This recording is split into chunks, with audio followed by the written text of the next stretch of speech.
So, we finally have our hot little hands on OSHA on the public test server, guys, and I have to say, man, it's refreshing to be playing on a brand new continent. Now, full disclosure, I have played on this continent in closed testing prior to today, but all the footage you are seeing is from this public playtest, as it better represents the current state of the continent in its development. OSHA probably represents the biggest update PlanetSide 2 has seen in years, so let's get into it. G'day there once again, viewers, this is your mate Kamikaze78 here, and today we're going to talk about some of my observations from Test 1 of the continent of OSHA.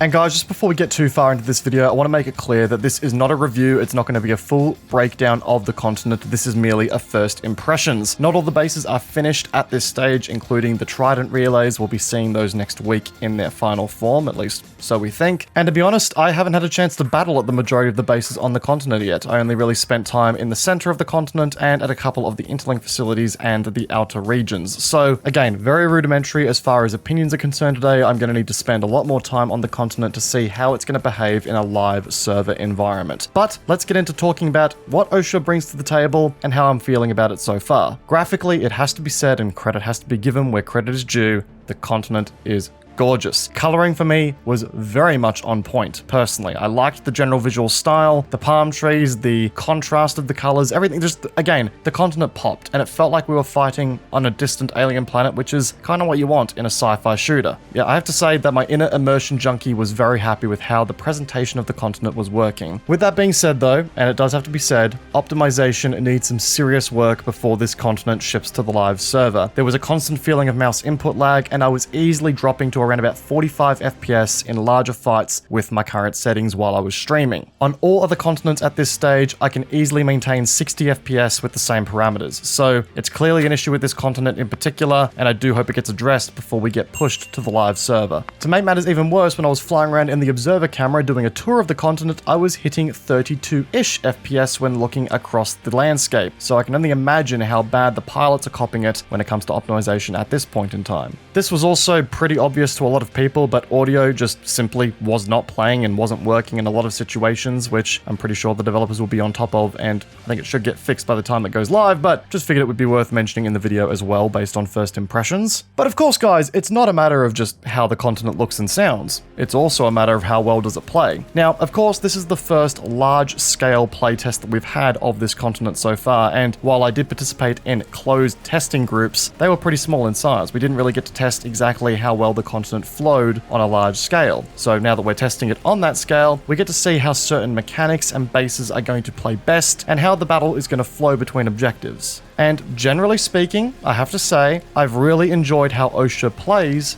during a prime time environment with a high population level. Rel wasn't wrong when he talked about this continent's focus, guys. There is a heavy emphasis on logistics and construction due to the sheer amount of construction bases that are available to be built upon on this continent. And a lot of these guys are built into the core lattice links of the continent, so you have to go through them. Up until this point, guys, construction has always felt like it was a bit of a tacked on feature, you know? Like it was just there as a silly goofy feature that acted as a fun novelty from time to time if you felt like being a little cheesy with your outfit. When you play on OSHA versus the other current live continents, you can really tell the difference between a continent that was developed with construction in mind versus, you know, one that wasn't. Even territories with actual bases built on the continent are pretty decently sized, with some of them even more infantry-focused territories having larger open-scale areas surrounding the base itself that I believe can also have construction items placed on them. There are a lot of differently sized and positioned territories on the continent that are completely down to base builders to maintain. So anyone looking to get into that side of the game are going to have a great time here on OSHA. There are locations like beachheads, cliff tops, grassy vistas, all of the above that act as a means for base construction, with vehicle capture points alongside them acting as objectives to drive the firefights. There's even a bridge base in the game that doesn't seem to have any core spawn points, so that could be kind of fun. I think we've all enjoyed a good bridge fight from time to time, so to see that make a return into the game as a core objective, you know what? Sign me up, ladies and gentlemen. But one of the things I'm really hoping that this implementation of more vehicle and construction orientated bases does, once we get to the live gameplay, is that it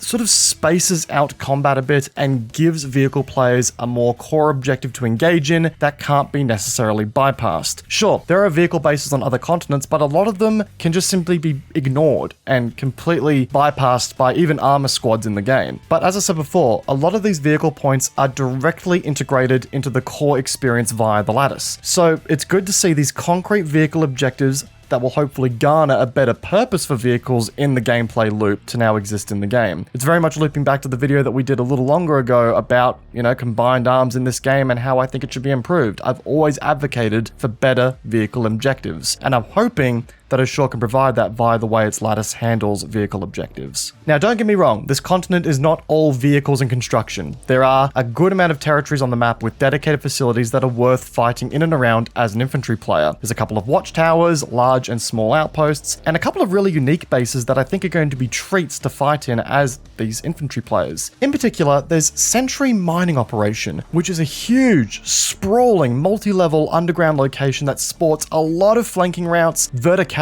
and interesting fighting opportunities. It's a base I didn't get to fight at during the live testing environment, but I have to say that after walking around it, this is going to be an infantry player's best friend and could very well become one of my favorite bases in the game at this stage. Interlink facilities felt a lot of fun to fight at as well, and I could even see them becoming sort of scrimmable environments with a small 12 to 24 or even 1 to 12 player environment. They definitely can be steamrolled pretty quickly to a defender spawn room lock if enough population is there though. The proximity from the spawn room to the capture point in combination with the route to the spawn room being one super long corridor, I can kind of imagine that these things will fall into spawn room traps pretty quickly under larger fighting loads. And they are definitely the smallest facility in the game currently. One thing I also did notice is that it looks like a lot of attention to detail on this continent was placed on ensuring vehicles don't have the cleanest lines of sight when it comes to engaging spawn rooms, capture points, and other high traffic walkways on a lot of the pre-made bases. Whether this be due to walls, natural obstructions like rocks, or just due to how the islands sit in relation to one another, this is excellent. It keeps the vehicle focus on other objectives and countering the construction side of the continent, as it should be in my opinion, once again looping back to that video that we made not a week ago. So on the base design level, on the way in which vehicle combat is integrated, I'm kind of enjoying how Oshore is flowing at the moment. Now once again, as I said, first impressions, so as we get through more tests, I'll be able to form a more concrete opinion on which of the bases are best implemented at this stage and which could use a bit more work. With that said, there are some additional concerns I have about the continent at this stage based on first impressions. One of which is the exact reason this continent is so unique. It's the emphasis on the construction. With there being so many bases with construction as the focal point incorporated onto the main battle flow of the continent, I kind of worry that the continent will play a little janky on lower end population times. I fear there's not going to be enough people running these logistics roles to keep the territories well defended, and we could see some landslides as a result of this. I also wonder whether these territories will be able to be maintained effectively as combat moves up and down the lattice quickly. Now, the pace of PlanetSide 2 generally, once a force gets moving, means that they can pretty much steamroll a lattice link if there's, no defenses there as it is. And especially considering that, these bases will need to be pre-defended by players making an investment into building a base around them, I do worry whether or not there'll be enough time to rebuild a base once it's taken if a force manages to push back. It just could mean that these locations get left with little to no defense commonly. Obviously, with construction being rebalanced and getting a bit of a balance pass, I do hope that Outfit Orbital Strikes will also see a serious nerf when it comes to countering bases. They weren't available on the test server, so obviously that needs to be considered as we move into the live game, and I worry that a lot of the construction-oriented fights on this continent will be ruined by the presence of Outfit Orbitals if they're not addressed as time goes on. And in addition to that, I do have some reservations about the current water mechanics. Now, don't get me wrong, they are a necessity given the continent's playstyle and the prominence of water. I don't want to see it removed at all, I think it's good to have. But I don't feel like they're at the right spot right now where they're going to feel intuitive to use. Right now, there's no incentive to use the water mechanics because of how slow you move, especially with infantry. Infantry run incredibly slowly across the ocean floor, and some of the vehicles are just going to be plain old sitting ducks. Mag Riders in particular are going to have a field day on the water, I believe. I know that the water isn't meant to be the primary option of transportation here, but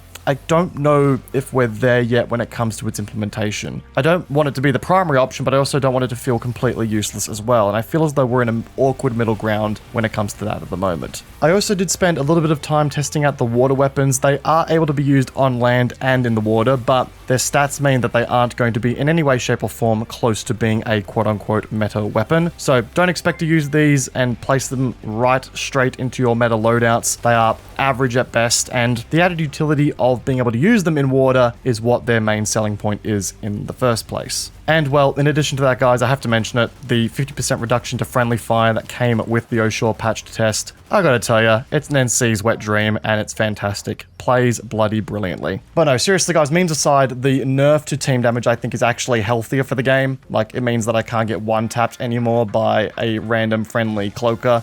You know, it's good stuff. I think it's actually going to help the game and some of the frustrations that come from the game if, well, it's implemented to the live server. But that's just me personally as a new conglomerate. I'm sure there's a bit of bias there. But folks, with all that said, that does wrap up today's video talking about Oshore and the first playtest. Gotta say, I'm excited for the continent. I do think there's a bit of work that still needs to be done before it can be pushed to the live server, but I do think we're at a really good starting point here, and I think the delays that devs took to make sure that things, you know, were as polished as they could were well received at the end of the day. Let me know what you guys' thoughts on Oshore are in the comment section down below. If you enjoyed the video, be sure to backhand the like button. It goes a long way to supporting the channel. If you're new here, also consider hitting subscribe so you get to stay up to date with all the videos that we release and live streams in the future. The live streams have been popping lately, so I appreciate y'all hanging out. And as always, guys, social media links including Discord, my TikTok, and my Twitter are all linked down below as well. Once again, guys, I hope you enjoyed today's video. Peace out, and I will see you guys on the next one. Take care, guys. Have a good one.